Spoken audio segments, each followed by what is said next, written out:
இந்த அஞ்சல் இருந்துட்டு இப்போ வீட்ட விட்டு ஓடணும்னு நெனச்சதெல்லாம் வந்து பார்த்தீங்கன்னா, பிரச்சனையே கிடையாது. அதாவது இங்க வந்து பார்த்தீங்கன்னா, அவங்க அம்மாவ வெளிய எடுத்துட்டு, அதுக்கப்புறம் வந்து பார்த்தீங்கன்னா, மிகப்பெரிய பிரச்சனை எல்லாத்தையுமே பண்ணிட்டு இருக்கா. ஒரு பக்கம் நம்ம இலக்கியாவுக்கு ஏற்கனவே இந்த அஞ்சலி மேல செம்ம கோவத்துல வந்து பார்த்தீங்கன்னா, இருந்துட்டு இருக்காங்க.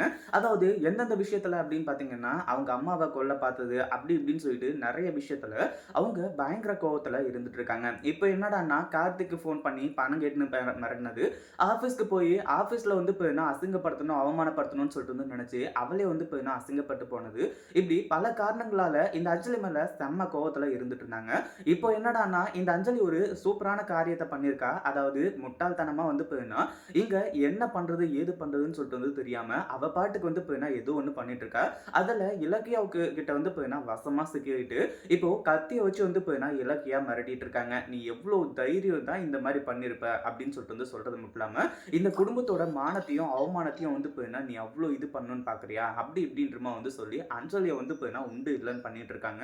ஏன் கத்தியால குத்துறதுக்கு கூட வந்து பார்த்தீங்கன்னா, நம்ம இவங்க வந்து இலக்கியா வந்து பார்த்தீங்கன்னா, இப்போ வந்து தயாரா இருந்துட்டு இருக்காங்க. அதுக்கு முன்னாடி என்னலாம் நடக்குது அப்படின்னு சொல்லிட்டு பார்க்கறதுக்கு முன்னாடி, இப்ப தான் நம்ம சேனலுக்கு ஃபர்ஸ்ட் டைம் வரீங்க அப்படின்னா, கீழ இருக்க சப்ஸ்கிரைப் பட்டன பிரஸ் பண்ணிக்கோங்க. இப்போ நம்ம கௌதம் இருந்துட்டு ஹாஸ்பிட்டலுக்கு போய் தன்னோட சொந்த அம்மாவான ரேவதியோட நிலைமை என்ன அப்படின்றத வந்து பார்த்தீங்கன்னா தெரிஞ்சுக்கிட்டாங்க. இப்போ அங்கருந்து வீட்டுக்கு வரும்போது, வீட்ல ஒரு பிரச்சனை ஆயிட்டு இருக்கு. அதாவது இந்த அஞ்சலி வந்து பார்த்தீங்கன்னா வீட்ல யாருமே இல்ல. அப்டின்ற ஒரு விஷயத்த தெரிஞ்சுக்கிட்டு, இவளுக்கு தான் வந்து பார்த்தீங்கன்னா, லாக்கர் சாவி, அது மட்டும் இல்லாம ரூம் சாவி, இது எல்லாமே வந்து பார்த்தீங்கன்னா, எங்கெங்க இருக்கும், என்ன ஏது அப்டின்றது எல்லாமே தெரியுமே. அது மட்டும் இல்லாம, அந்த லாக்கர் சாவியெல்லாம் கூட விடுங்க. அதாவது மத்த லாக்கர் சாவிய கூட விட்டா கூட பிரச்சனை கிடையாது. இந்த அஞ்சலி வந்துட்டு மெயின் லாக்கர் சாவியிலே வந்து பார்த்தீங்கன்னா, கை வைக்கிறா. அதுதான் வந்து பார்த்தீங்கன்னா, உண்மையிலேயே ஒரு மிகப்பெரிய அதிர்ச்சி. அந்த நேரத்தில நம்ம இலக்கியா வந்து பார்த்தீங்கன்னா, இப்டி மாஸ் என்ட்ரி குடுப்பாங்க அப்டின்னு சொல்லிட்டு எதிர்பார்க்கவே இல்ல. என்னடா இது வெளிய டோர் தொறந்திருக்குது. உள்ள யாரையுமே காணோம். என்னவா இருக்கும்? அப்படின்னு சொல்லிட்டு வந்து பார்த்தீங்கன்னா, போய் பார்க்கும்போது தான் தெரிய வருது. இந்த அஞ்சல் இருந்துட்டு நகை எல்லாத்தையுமே ஆட்டை போடுறதுக்கு பக்காவா பிளான் பண்ணி வந்து பார்த்தீங்கன்னா வந்திருக்கா. ஏன்னா, அவளுக்கு தேவை பணம். அது எப்படி கிடைச்சா என்ன? ஏது கிடைச்சா என்ன? அதனால வந்து பார்த்தீங்கன்னா இந்த பணத்த, நகைய இது எல்லாத்தையுமே யாருக்குமே தெரியாம அடிச்சுட்டு, அதுக்கப்புறம் வந்து பார்த்தீங்கன்னா, நம்ம இங்கருந்து எஸ்ஆயி ஓடிட்டே இருக்கலாம். அதுக்கப்புறம் அந்த பணத்த, நகை எல்லாத்தையுமே வச்சுக்கிட்டு, நம்ம வந்து பார்த்தீங்கன்னா, சந்தோஷமா இருக்கலாம். அப்படின்னு சொல்லிட்டு வந்து பார்த்தீங்கன்னா, இந்த அஞ்சலி வந்து பிளான் பண்ணியிருக்கா. இப்போ உள்ள பூந்த நம்ம இலக்கியா இருந்துட்டு, "நீ எவ்ளோ தைரியம் இருந்தா இந்த நகை எல்லாத்தையும் திருடுறதுக்காக வந்து பார்த்தீங்கன்னா வந்திருப்ப.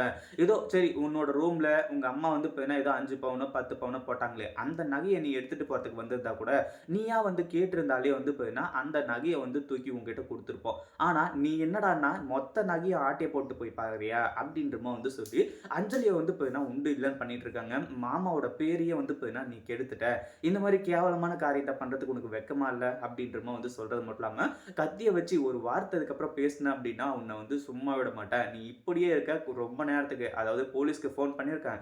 போலீஸ் வந்து உன்ன அரெஸ்ட் பண்ணி கூட்டிட்டு போவாங்க. அது வரைக்கும் வந்து பார்த்தீங்கன்னா, இப்படியே உட்கார்ந்துட்டு இரு நீ அப்படின்னு சொல்லிட்டு வந்து பார்த்தீங்கன்னா, கத்தி முனையிலே வச்சு கடைசியில இந்த அஞ்சலி வந்து பார்த்தீங்கன்னா, ஜெயிலுக்கு அனுப்புறாங்க.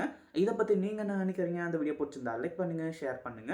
இப்ப தான் நம்ம சேனலுக்கு ஃபர்ஸ்ட் டைம் வரீங்க அப்படின்னா, சப்ஸ்கிரைப் பண்ணிக்கோங்க.